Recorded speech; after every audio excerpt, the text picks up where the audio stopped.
Hello everyone, welcome to StudyIQ. In the previous video, we have seen all the land reforms, right? So we have discussed about land reforms. So what all things that we have covered, if you go for a quick recap, we have started off with abolition of intermediaries, right? Abolition of intermediaries. Then we have seen tenancy reforms. Okay, it's the tenancy reforms. In that we have seen three, right? Conferred ownership rights to the occupancy tenants, then regulation of rent for the subtenants, and security of tenure for the subtenants or the sharecroppers. Then we have seen ceiling on landholding, right? That was the third reform. Then we have seen consolidation of landholding, right?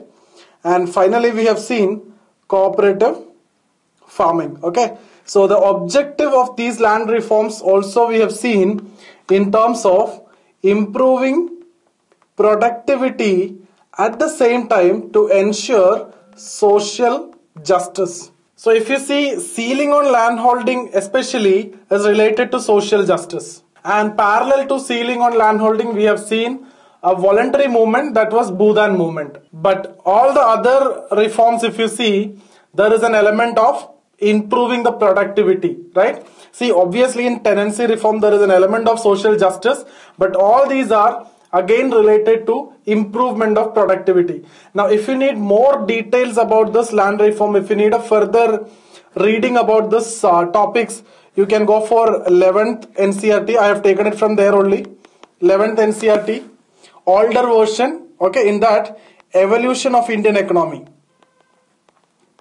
Okay, that's in this book you can see the chapter 7, page number 65 to 72. So this is the best possible reference that you can have for this particular topic. So everything that we have discussed is covered there. So you just go for this evolution of Indian economy, chapter 7, page number 65 to 72. You will get all the details about the land reform. Now let's see some post-liberalization land reforms. Okay. Now let's look for post-liberalization land reform. Okay. So post-liberalization or LPG era, or you can see these are market-led land reforms. See, earlier land reforms, if you see, it was all related to agriculture because land is the major resource for agriculture. But now land become a major resource for many other economic activities, right? Like industries and building infrastructure like roads, everything, right? So after 1991, land became very important from other perspective also, not only from agricultural perspective. So you can see market-led land reforms during this time. Okay. The first reform that you can say is modernization of land records. Modernization of land records. See, the point is, in India, the land records are not conclusive. It depends on the owner and the village officer.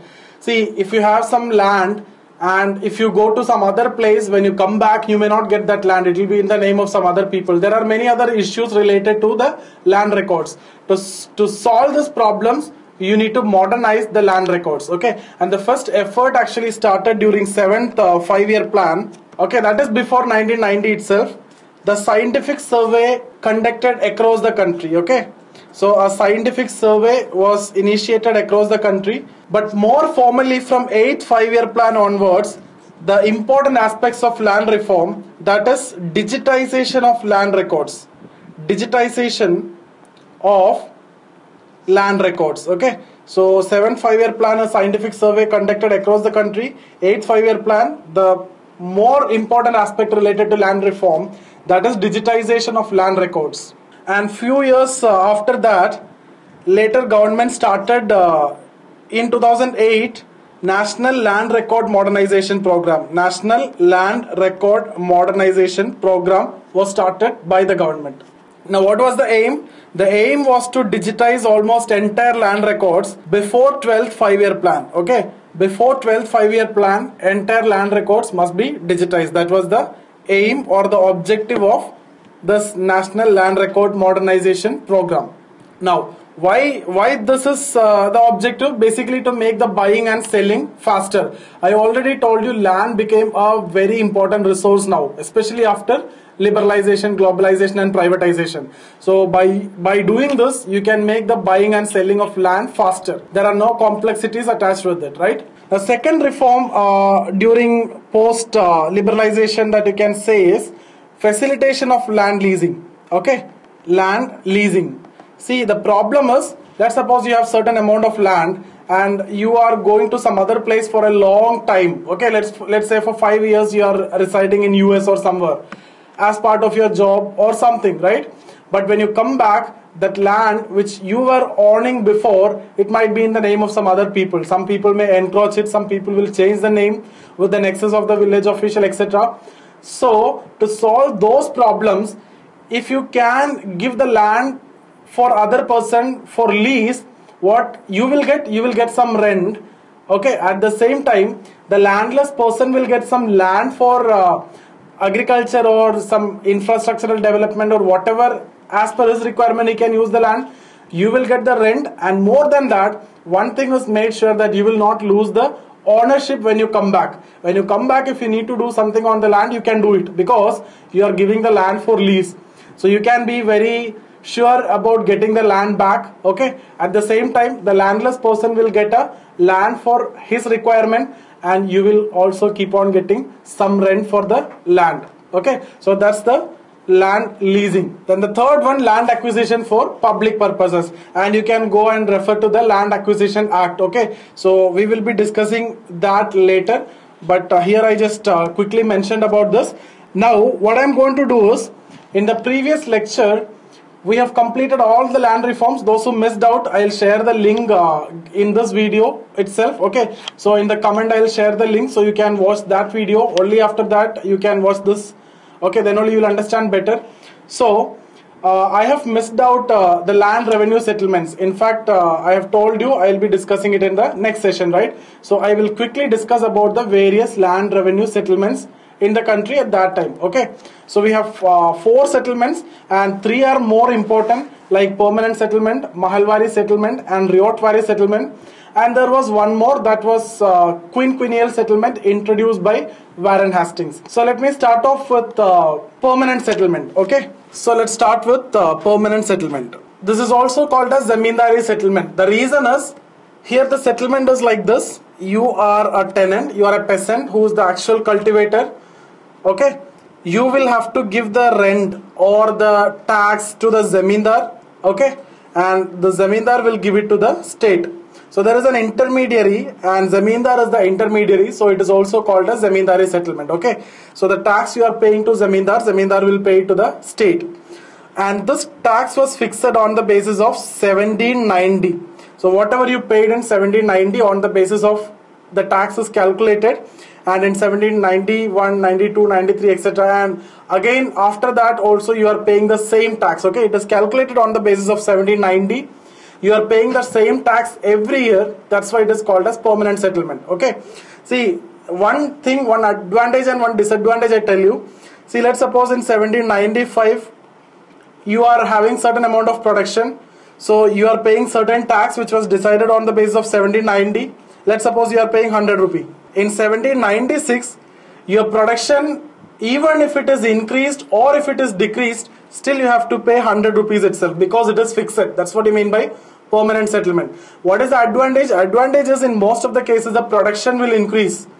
Okay, except in certain cases like natural calamity or some instances like that, the production will naturally increase. So peasant has to get the advantage, but here peasant is not getting advantage because of certain reason that we will discuss. Okay, so this is a case, land revenue is fixed on the basis of 1790, and peasant will pay to zamindar, zamindar will pay to the state. Now this peasant is having some occupancy right but not complete right. The actual owner of the land is zamindar. The ownership of the land is given to the zamindar, but one point which I need to tell you is, this ownership is not absolute ownership.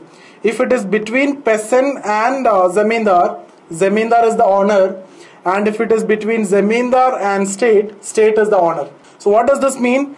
Till the time peasant pay tax to zamindar, that peasant can continue in the land. If he is not paying, Zamindar is the actual owner, so he can evict that person and he can give the land to some other person. Similarly, when it comes to state, Zamindar and the state is the owner. What does this mean? If Zamindar is not paying the tax to the state can evict this Zamindar and a new Zamindar will come. Now how much Zamindar will pay to the state? That is also given. It is like the revenue is fixed, right? And out of the collected revenue, 10 by 11 is given to the state and 1 by 11 is what the Zamindar is getting. Now if you put it in percentage, this is 91% and this is 9%. Now why the Zamindar is working? He is working basically for this 9%. So Zamindar will get 9%. I hope you understood this. Now in 1794, the government introduced a new law which is known as Sunset Law. Okay, Sunset Law. Under this law, if the Zamindar is not paying the tax to the government in the specified time before the sunset, that Zamindar will be evicted and a new Zamindar will be appointed to collect the tax. I hope this is clear for you. So Sunset Law is introduced in 1794. One point which I missed out is permanent settlement was introduced in 1793. Now who introduced this? Lord Cornwallis. Lord Cornwallis introduced permanent settlement. And the person who was with Cornwallis was John Shore. Okay. So John Shore and Cornwallis introduced permanent settlement. Where it was introduced? It was introduced in Bengal, Bihar, Orissa. So obviously, you know, Cornwallis is the Governor General of Bengal during 1793. So he introduced in that area. And Bengal at that time comprises of Bengal, Bihar, Orissa. Okay. So permanent settlement was introduced in eastern part of India. You don't want to have any confusion. It was introduced by Lord Cornwallis. He was the Governor General of Bengal. So you just think in this way, eastern part of India, Bengal, Bihar, Orissa. And then some parts of Tamil Nadu and some parts of Banaras is also there. But you just remember like in eastern part of India. Okay. Now how much area? It was introduced in 19% of the total area. So 19% of the total area permanent settlement. Who introduced? Lord Cornwallis and John Shore. Okay. So what were the important points? The land revenue was fixed on the basis of 1790. So even if your production is increased, you will have to pay the same only. But even in case of natural calamity or reduction in production, still you need to pay the same amount. Okay. Now, who is collecting amount? It is a Zamindar who is collecting the tax from the peasant and Zamindar will pay it to the state. How much Zamindar is getting? He will give 10 by 11 to the state and he will be getting 1 by 11. So Zamindar is actually getting 9% of what he is collected or what he is asked to collect. But Zamindar obviously will collect more and more. We will come to that. That as the disadvantage will come to that or the impact we'll discuss. Okay. Now, next point I have discussed is Sunset Law. Okay. So I hope you know this. Then I told you it was implemented in 19% of British India, especially in Bengal, Bihar, Orissa and some parts of Tamil Nadu and Banaras. Okay. Now, let's look at the impacts of permanent settlement. Okay. So that's the question which is asked in mains. Otherwise, this topic is very important for prelims as well as mains. Okay. Now, impacts is more important from mains point of view. So let's quickly see the impact. So the first impact or the first point that we need to discuss is high rate of taxation. High tax. Why? Because see, although it was fixed on the basis of 1790, that itself was very high. So the peasant was supposed to pay more than 50 to 60% as the tax. Okay. So from whatever he is getting, you have to pay 50 to 60%. In that, the cost of production is also involved. So effectively he is getting hardly 10% or 20% after avoiding the cost of production. So he is eventually in loss even after doing all those hard work, right? So that is the first problem with the settlement, high rate of taxation. Now, second point, most of the time, if the peasant is not able to pay the tax, the peasant will be evicted. Okay. So the peasant will be evicted and a new peasant will come into that place. So this will create a lot of landless laborers. We'll discuss about this point again towards the end. Now, third point, under Sunset Law, if the Zamindar is not paying the tax, Zamindar will be evicted and a new Zamindar will come, right? See, let me show you this pattern. See, peasant and Zamindar and state, right? This is the equation. So if Zamindar is not paying, this Zamindar will be replaced with another Zamindar. That is the system. So what happened is, in the first case, he might be the original landlord and he may be from rural area. So he is having some idea about the land and the people around him. But the new person who is going to come may not be the actual Zamindar or the landlord. He may be an urban merchant or a businessman who's looking for that 9% commission that you're going to get. So when you're coming by aiming this 9%, he don't have any idea about the land equations in the rural area. And most of the time, he will not be present in the rural area. He is an urban merchant. So he will appoint some other people and he will deal with those people, right? This will create a situation which is called as absentee landlordism, which is a typical feature of permanent settlement. If any question is asked from permanent settlement, the most important impact of the point that you need to write is actually absentee landlordism, which is a typical feature of permanent settlement. When we discuss about Riad settlement and Malwari settlement, we will never discuss about this. This high rate of taxation and landless labours are common in all. But absentee landlordism is a specific feature of permanent settlement. So, absentee landlordism. One more point which is associated to this is, if you see, the Zamindar will be evicted, new Zamindar will come. Okay. Now, I told you he may be an urban merchant or a businessman. So, he don't have time to collect the revenue. So, he will appoint some other person to collect the revenue. So, out of the 9% he is getting, he will tell that I'll keep 5%, you will get 4%, right? So, he will be getting 4%, he will be getting 5%. Now, this Zamindar again may appoint some other person by offering, Zamindar 3 will come by offering some 2%. Okay. Now, this person will appoint another person by offering half of what he is getting, that is 1%. Now, when it comes to this, it leads to chain of intermediaries, right? Chain of intermediaries. What is the system? The system is actually peasant to Zamindar to state. But now how many Zamindars are there? Many more Zamindars are there. So this led to chain of intermediaries. This is also a specific problem related to permanent settlement. Chain of intermediaries. So these are two specific problems associated with permanent settlement. Now, what will happen with this? So effectively this person is getting 1%. That means if 100 is the tax, 1 rupee is what he is supposed to get. But he will not be satisfied this 1 rupee. What he will do is he will collect more and more from the peasant and he will pay 100 only to the state. And rest of the amount the Zamindars will share among themselves. It's like, see, 100 rupees is what you are asked to collect.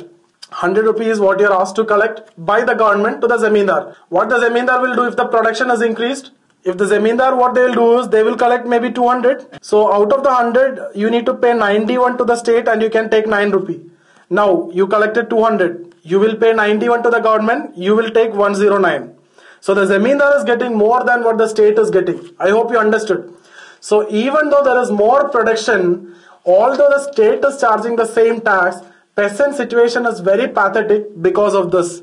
By the exploitation of Zamindar, they are not able to reap any of the benefits. Okay, so neither the state nor the peasants benefited. Only the pocket of the Zamindar widened or enlarged. So they got the benefit of this permanent settlement.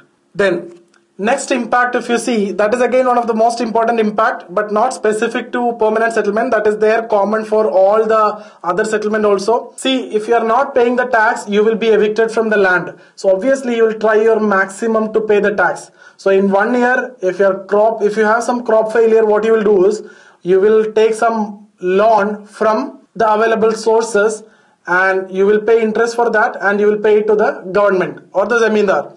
Okay, so a group of money lenders emerged now, or Mahajans you will call it in different areas. So Mahajans or money lenders emerged in rural area and they charged very high rate of interest, and finally the peasant became landless laborers because the interest they are not able to pay. So obviously next year they will not be able to pay the tax or the land. So they will lose the land. So that also will lead to landless laborers. Now this landless laborers Many landless laborers are there now because of this impact. So it created unemployment or underemployment or disguised unemployment. So it reduced the productivity, that led to migration, that led to poverty, that led to many other social problems. Okay, so these are the impact that you can write from permanent settlement. So the impact that we have discussed, all the impacts are same in all the settlements except this two. These two are specific to permanent settlement. Next is Riad settlement. Riad settlement. It was introduced in Madras and Bombay. Okay, so basically you can say permanent settlement in eastern part of India, Riad settlement in central and southern part of India. So Madras means the entire Tamil Nadu and some other parts of south. And when I say Bombay means it includes Maharashtra, Gujarat and some parts of Sindh. So it's such a huge territory. Okay, so Riad settlement was introduced in more areas, maximum areas. It was also introduced in central provinces with the capital Nagpur. Okay, so Madras, Bombay, central provinces with the capital Nagpur. Now there is no specific year. It was introduced firstly in 1805 and then in 1817 and 1818 in Bombay region. Okay, so it was actually introduced in different phases. Unlike permanent settlement, you can say particularly in 1793, here it was introduced in different phases. Who introduced it? It was introduced by, this question was asked last year, Thomas Munro and Reed. Okay, Thomas Munro and Reed. Now here the Riad is a Persian word which is having a meaning of peasant. But in some cases you will say Riad as a peasant also. But in some cases you will say Riad as a British collector. See here the changes. Earlier peasant will pay to Zamindar who will pay to the state. Now instead of Zamindar, what they have done is peasant will directly came into the relationship with state. So there is a collector in between. Sometimes you call it as Riad also. Okay, so there is a collector or British official in between and he will pay to the state. So his job is basically to collect the amount from the peasant. Okay, so he will collect from peasant and will pay to the state. And this is the reason why I told you here there is no chain of intermediaries and no absentee landlordism. So if he is not there, government will appoint another person. He cannot appoint other people, right? That's why there is no chain of intermediaries. And there is no concept of absentee landlordism here because the peasant is given the ownership. That is the most important point you need to discuss here. So who is the owner of the land? Peasant became the owner of the land. So till the time you pay tax to the government, you are the owner of the land. So ownership is given to the peasant. Now when ownership is given to the peasant, the most important problem here is the Mahajans who charge the high rate of interest. Finally, the land will be in the hands of the Mahajans, because in the first year to pay the tax, the peasant will take money from the moneylender. Since the interest is high, they will not be able to pay it back to the moneylender. So effectively, in the end, the land will be in the hands of the moneylenders or Mahajans. And in Deccan region, which comprise of AP, Maharashtra and Karnataka, large number of Mahajans came who were basically Marwadis or trading communities, and these people started purchasing land or taking land by giving money for money as loan, and a new socio-political situation emerged in those regions. What is that? Originally the land belongs to the peasants or the Deccans, but now it was taken by the Mahajans who are the outsiders. Okay, so the land of peasants who are the insiders is taken by the outsiders. So there was a huge unrest during this time 1875 to 1879, which is popularly known as Deccan Riots. We'll be discussing in detail about this later in some other session. Okay, so this is one impact which I need to tell you. When the ownership is given to the peasant, what will happen is what I need to discuss. The Marwadis started taking the land by giving loans, and a new socio-political situation emerged that the insiders became landless and outsiders grabbed all the lands from the insiders, and Deccan Riots is because of this. Now it was implemented in 51% of the British India. I told you this was implemented in maximum area, right? So Madras, Bombay and central provinces with the capital Nagpur, so total 51%. So if you see permanent settlement, that was in eastern part. Riad settlement is in southern and central part. Okay, 51%, the other one was in 19%. So how much is left out? 30. And that will be covered by the next settlement. We'll be discussing that. Okay, so the facts that we have discussed here is Who implemented this? Thomas Munro and Read. Where? Madras, Bombay and Central Provinces. So it was introduced in phase, right? What percentage? 51%. And ownership was given to peasant. And the British official was appointed to collect the revenue. So since there is a British official to collect revenue, there is no scope for absentee landlordism because the landlord is a peasant, and there is no scope for intermediaries because he cannot appoint any other people because that is his job, right?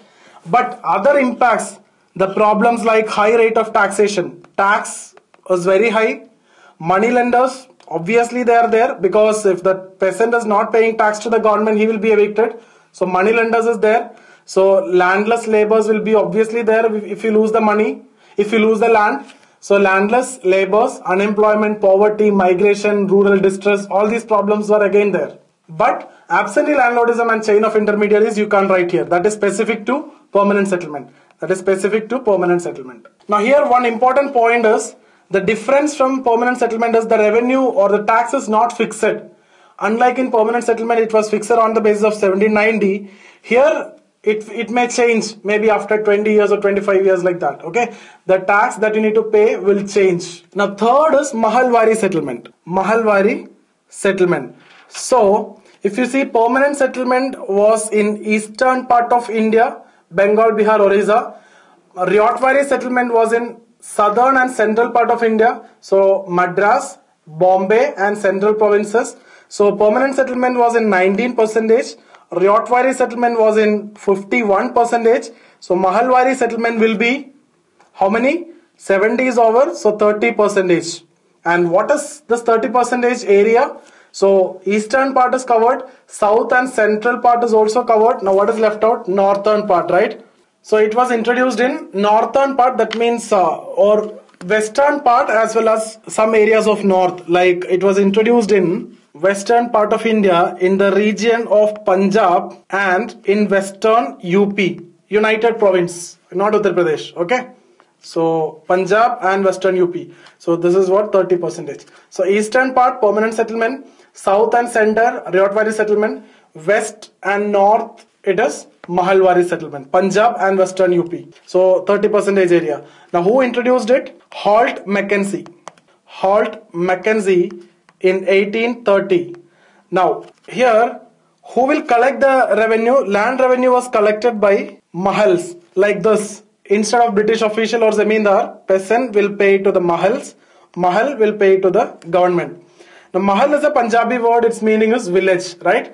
Or the Panchayat will collect the money and will give it to the government. So here the entire village is responsible for paying this tax to the government. And this was the responsibility of the local leader called as Nambardar, or in some areas Lambardar. Okay, so the entire village is responsible for paying the tax. So here actually the exploitation of Zamindar is not there, and there is no British official. So you are paying it to the Panchayat and the Panchayat is paying to the government. So quick recap, what all things we have discussed: permanent settlement, Mahalwari settlement, Riadwari settlement. Permanent settlement 19%. It was introduced by Lord Cornwallis and John Shaw in Bengal, Bihar, Orissa, right? So the tax was fixed. Sunset law we have discussed. And the issues we have discussed: high rate of taxation, absentee landlordism, chain of intermediaries, money lenders, mahajans, unemployment, rural landless laborers, etc. Then Riadwari settlement 51%. That means south and center portion, right? Then it was introduced by Thomas Munro and Read. Okay. Then Mahalwari settlement, western UP and Punjab, right? It was around 30% of the area. So these are the three important settlements that we need to see. I hope all of you understood this. So in this two video sessions, what all things we have covered? Land reforms. Okay, we have covered it in like two ways: pre-1991 and post-1991. Here we have seen 5. Here we have seen 3. Then we have seen land revenue settlement. So 3 types of land revenue settlements is what we have covered: permanent settlement, Mahalwari settlement, Riadwari settlement. I hope all of you are clear with all these concepts.